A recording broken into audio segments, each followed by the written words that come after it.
Hi, my name is Sheila Hill. I'm an intuitive life coach and a spiritual guide. I want to talk today about meditation. Now, it's not what you think, so hang on. I received a comment over on my TikTok channel with respect to someone who's been on the path for a long time that sort of admitted to beating himself up frequently, often, and severely at times for the fact that he doesn't meditate, that he finds that meditation's just not something that he is drawn to. And that the story that he's telling himself is that because he doesn't meditate, he also feels that perhaps he's not doing the work the way that he should, or that he is not receiving the ability to channel, or that he's somehow behind on the game. And then the guilt, self-judgment, and shame are also being layered on. So I'm paraphrasing. I apologize if I haven't got this correct. But that was the gist that I came away from that sort of conversation. So what I want to talk a little bit about is meditate or don't meditate. And with a lot of experience under my belt with respect to this journey and with meditation, I'm going to share with you my thoughts. And the truth is that if I were to sit down with 5 different clients, that would not be all in one day because I couldn't do 5 clients in one day. But if I sat down with 5 different clients, I would probably say, number 1, meditate. You need to understand how to observe your thoughts and separate yourself from your experiences, control your breath, etc., etc. Person number 2, you don't need to meditate. You need to work on being grounded and being human and being here in every now moment as the human being you came here to be. Number 3, you need to meditate, but for merely just the purpose that you live a very busy life, and that by taking that meditation time as a tool that you add into your day-to-day practice will help you reconnect back with yourself and come into a more calm and neutral state. All right, so I can't get up to 5 all on the fly because you know I don't do edits, but you get the gist. There are some people where that is the recommendation for a reason or a multiple number of reasons. And then there are people where you're like, yeah, no, you know what? Your focus really needs to be, you're escaping into the meditation and not living enough in the real world. The real world, that's an illusion, but that's another conversation.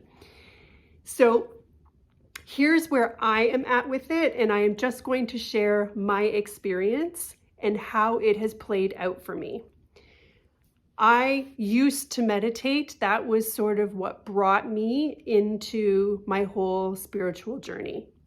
I took hypnosis training. I did hypnosis for a very brief period of time, and in the hypnosis understanding that I came away with as a practitioner was, this is really just meditation, except you're paying someone else to help you do this. So there's a codependency factor in the way that I was practicing it and the way that I understood it, that I just didn't feel that that was the way that I wanted, that wasn't an offering or the way that I wanted to operate from.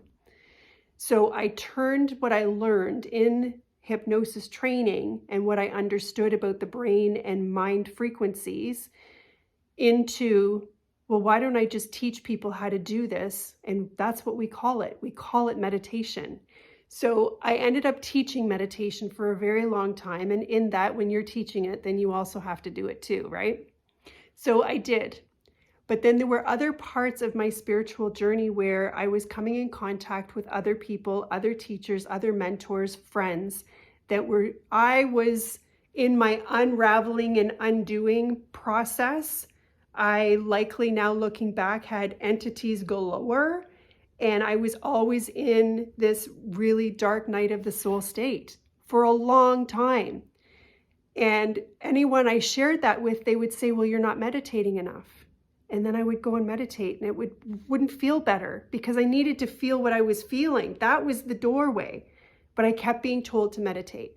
So it was meditate, didn't feel better. I must be doing it wrong. Try harder, meditate longer. And I ended up literally breaking my own relationship with meditation, something that should be connective and calming and sacred, because of what I was told, where I gave my power away, and because I was feeling so much that was so uncomfortable that I thought that meditation was going to fix it. And it wasn't. It's not the fix.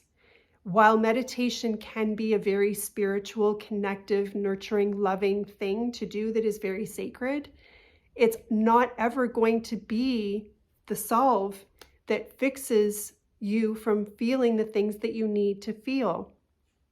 Anyway, I broke my relationship with meditation, but I still understood the value in it. I still understood that ultimately being in that observer of self state, in that Buddha mind where there's not a lot going on, that being in the body and keeping the nervous system in homeostasis were the three main things that meditation was teaching me.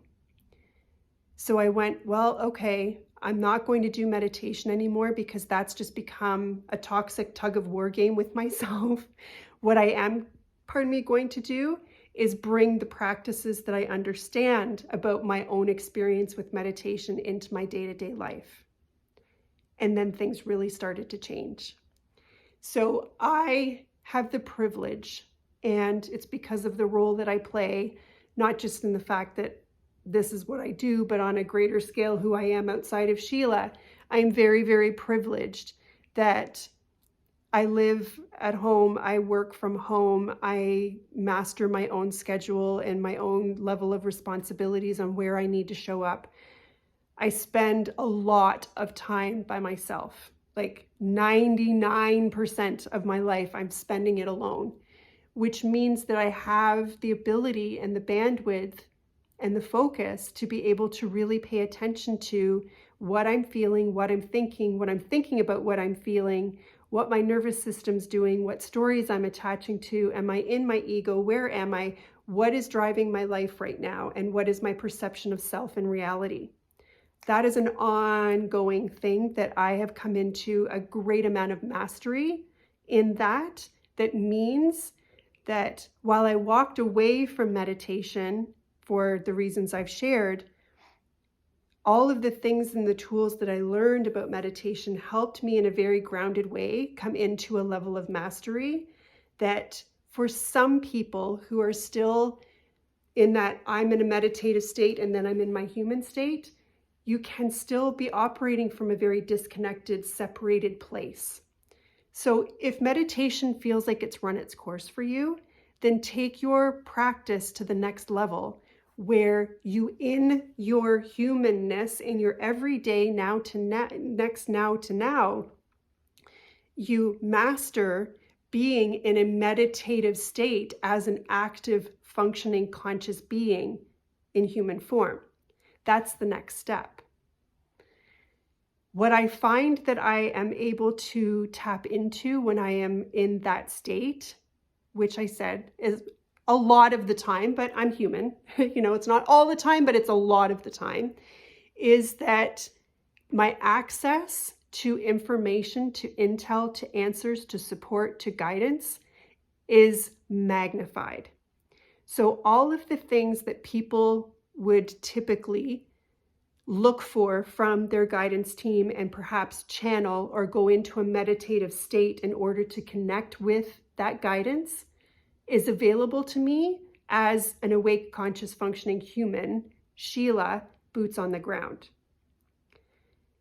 Because when you're in that nothing's going on here, your heart is open, you're aware of yourself, and you are grounded, you're connected to everything. So I can ask a question and get a one-word answer. It's not always a conversation, but your guides don't necessarily want to have a conversation with you. They're guides for a reason. They're just trying to guide you. So I can get one-word answers very, very often. I can go to the grocery store and find that the thing that I went to buy isn't on the shelf. And instead of going into, oh, geez, now I have to go to another store, grocery stores, these suck. I hate doing this. They never have what I need in stock. All of those things, which pinches you off from your connection. I get curious and I go, well, I know there's a bottle of it here somewhere. Where is it?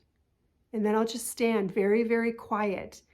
Neutral nervous system, nothing in the mind, no ranting about it. Keep my heart open, and then I'll just look to the left, and here there will be one bottle of the thing that I'm looking for hidden behind something, or a customer changed their mind and just put it on the shelf in the wrong spot. I do that very, very often. I don't use an alarm clock, have not for years. And that's not to say that there aren't, excuse me, parts of my life that I need to make sure that I'm awake for.